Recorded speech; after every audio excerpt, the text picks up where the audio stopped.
All right. Hello. Welcome to History Chats. Yeah, I'm gonna make sure it looks like everything's working.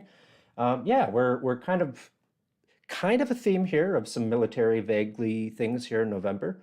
Um, this is definitely a great continuation of that story.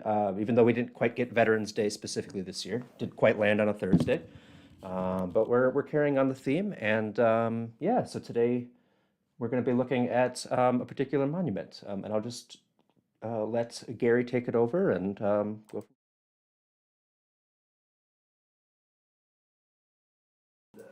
As There you go. Now your microphone's on. as Ben said, November is sort of a Veterans Month. We acknowledge veterans, especially veterans that have fallen. And today we look at a specific monument in front of the courthouse that has been there that acknowledges a lot of veterans who have fallen in specifically in three wars. And so we'll take a look at a little bit of that history and take a look at some of the people, because when we look at history, we have to look at the people that was a part of that. So that's what we're going to be doing this afternoon. But we start here with this, originally started as a World War II monument. We'll give a little bit of that history.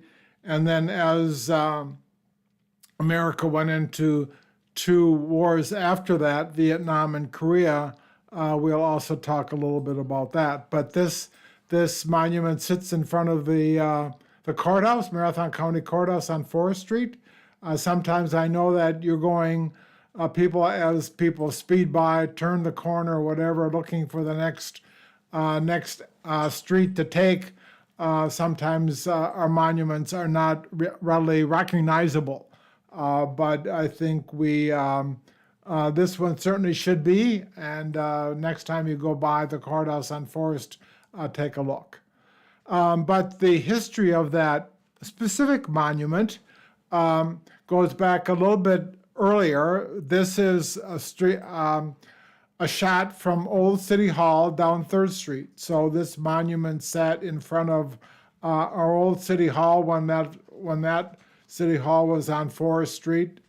Some of the buildings in front of you are recognizable, but this is where it originally was. And it's hard to put a date on this, but I would think sometimes in the late 40s or early 50s when that monument was put in front of the City Hall on Forest Street, looking down 3rd Street. And through the years, of course, when that monument was there, this is just a little bit of a picture and the caption with regard to honoring the war dead in front of that specific monument in front of City Hall in 1961. So it always did have that center of honoring the war dead, specific monument. Of course, at this time, there was another World War I monument that was also being honored at that time, but we had talked about that in prior chats. Today we're going to be talking mostly about this specific monument that at that time sat in front of City Hall. But then when City Hall moved to another place on Grant Street in the 60s, they moved this war memorial to the place in front of the courthouse. I apologize for the quality of the picture, but the idea that I wanted to capture is the movement of that monument to in front of the courthouse in 1968. So again, now we have it in front of the courthouse. As we said before, two other wars. It's on both sides of the World War II monument. We see the Korean War Veterans Monument, as well as on the other side, the Vietnam War Veterans. So all of these three we will and somewhat talk about this afternoon. Again, the the wording on here gets blurry, and I apologize for that. But it is this specific World War II monument marks those men and women of Marathon County that fallen during World War II. And of course, that was the Pacific, Europe, North Africa, Italy, the North Atlantic, a variety of spots around the world, really, that took our sons and daughters around the world and wherever they were. And these names are those of the fallen. But we start in December of 1941 when the citizens of the city of Wausau woke up, and with this headline with regard to the Japanese being the bombing of Hawaii and Pearl Harbor. And with that was the acknowledgement that Donald Plant, who was on an Air Force base in Hawaii, was the first soldier, the first person from Marathon County that was killed in World War II. He was killed in an early wave of Japanese airplanes, fighters coming into the do damage to a variety of airfields on Hawaii that he was killed. He eventually, his body did come back to Marathon County. Again, a person, a veteran that we certainly acknowledge as part of the fallen, specifically in December of 1941. But so I'll be talking about World War II specifically, and a little bit of the battlefields that took men and women from Marathon County. And of course, the most notable would be, one of the more notable would be the invasion of Europe on Normandy in June of 1944. And at that time, one Harold Hubbard of Marathon County was one of those that were killed on June the 6th of 1944. He was, as the article says, that he was part of the Fighting Hibbards, Marathon County, and he was a paratrooper. He came from his parents, in fact, he grew up in Dancy in southern Marathon County. The article also talked about his other brothers also serving in World War II. And then it goes on to say that, talk about his father and his sister survivors, and then his other survivors. But Mr. Hibbard was one of those in June of 1944 that was part of the invasion of Europe, being killed in Normandy on D-Day in 1944. Another place that has gathered a lot of history is the Battle of the Bulge. A little bit later in 1944, this memorial on the courthouse grounds, just around the corner from the World War II monument, is tribute to that battle. December and January of from December of 44 through January of 1944, a very horrific battle, this Battle of the Bulge, dealing with Luxembourg, France, Germany, Belgium. But at that time, the soldier that was killed in December of 1944 was Elroy Waller, son of Frank Waller of Third Avenue. So he was first of all reported missing, but then he was on December the 25th, Christmas of 1944, he was killed on the Battle of the Bulge. The article talks about his history, where he served and eventually coming into Europe after serving in Italy for a short time. The article goes on to say that. But then reading on to the end of the article, it says that he was employed at his father's grocery store before entering service. He was survived only by his father. So his father most likely got the word of his son's being killed, most likely in early January. But again, he with Elroy, it was always the part of being declared missing, and then eventually he was declared being declared dead on December the 25th, 1944.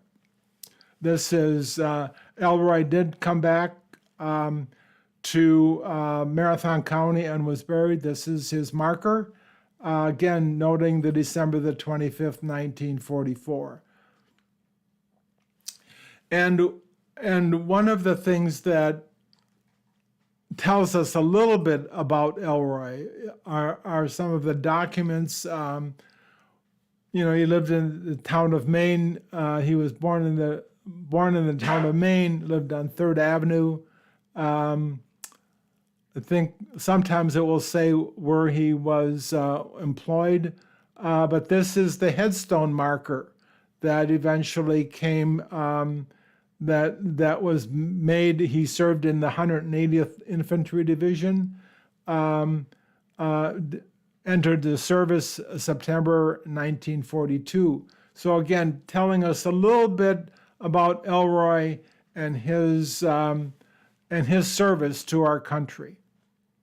Again, Elroy being involved in the Battle of the Bulge, a little bit of a picture of that marker again on the courthouse grounds, again giving tribute to that very major battle of World War II. So those were two people, veterans, who had fallen during World War, well, really three with Donald Plant. So I want to talk a little bit about the other part of that monument, the Vietnam War veterans in the 1960s. And then I'll pick John Kamarchek, was a Marine killed in Vietnam, June of 1969. Again, a little article from the paper talking about his service, Wassa East High School, entered the Marine Corps. So again, John, this is a picture of John as a Marine. He, like I say, was born 1960, 19 years old when he was killed in Vietnam. Again, a picture of him in Vietnam. We reenacted John in one of our early cemetery tours back in, I think, 2006. So he has always been on our mind since then. His headstone is in Pine Grove. He's buried in Pine Grove Cemetery. And it says, here lies a Marine, PFC, Kilo Company, and then the dates of his birth, and then, of course, June of 1969, when he fell in Vietnam.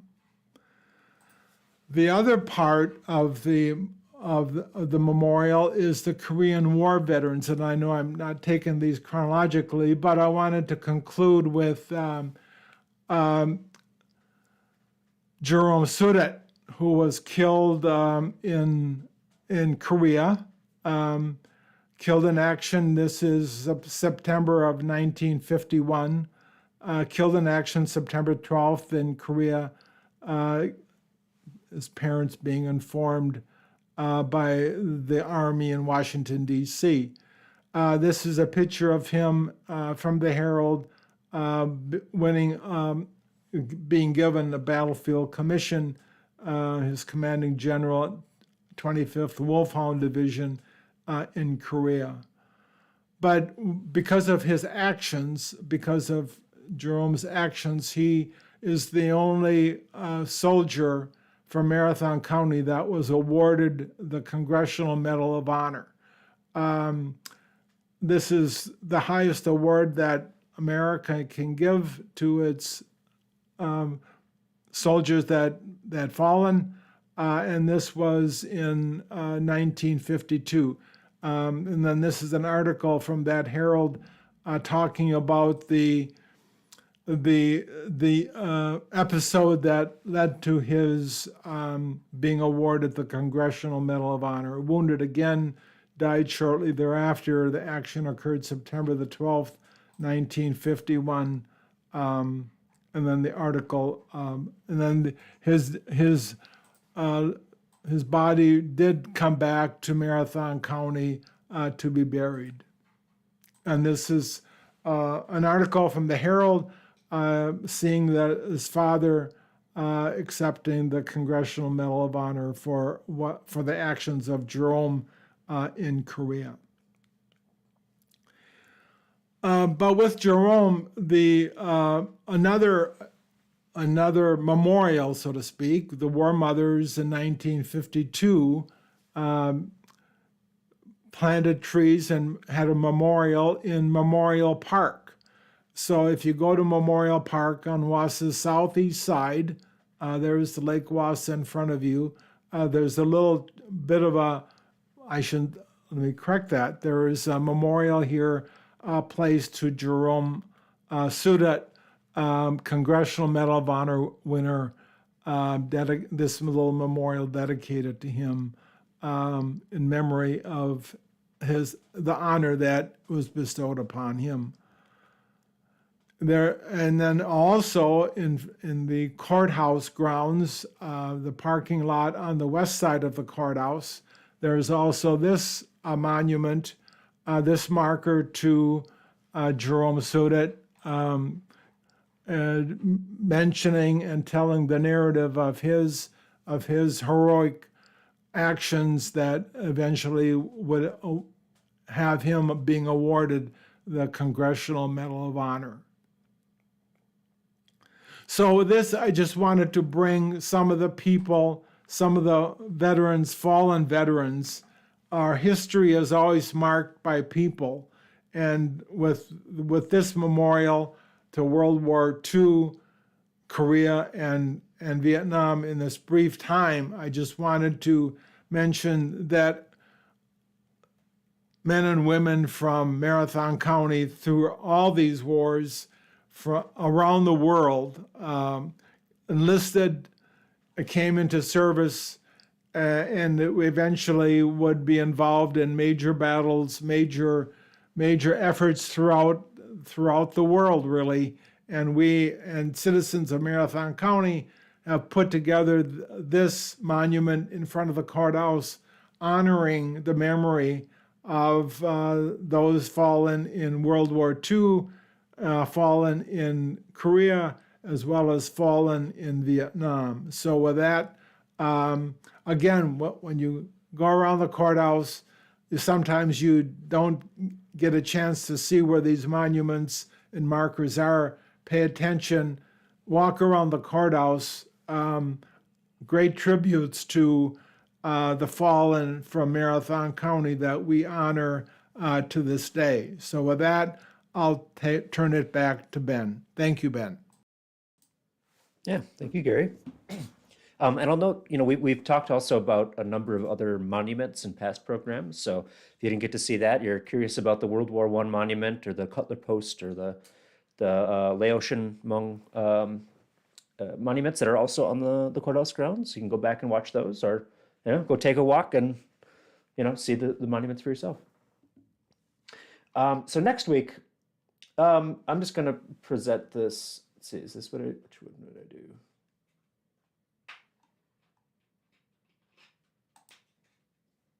There we go. So I don't really have a graphic here, but got a fun box here that I'm gonna tell you what's inside. And I think for the sake of building some suspense, I'm just gonna leave it at that. Except to say that it's gonna be I think there's a fun story attached to this. So yeah, look forward to that. As we look forward to seeing all of you next week and joining us for more history. So if you're still watching, thanks for watching, and yeah, have a wonderful rest of your week. And we'll see you next Thursday for some more history.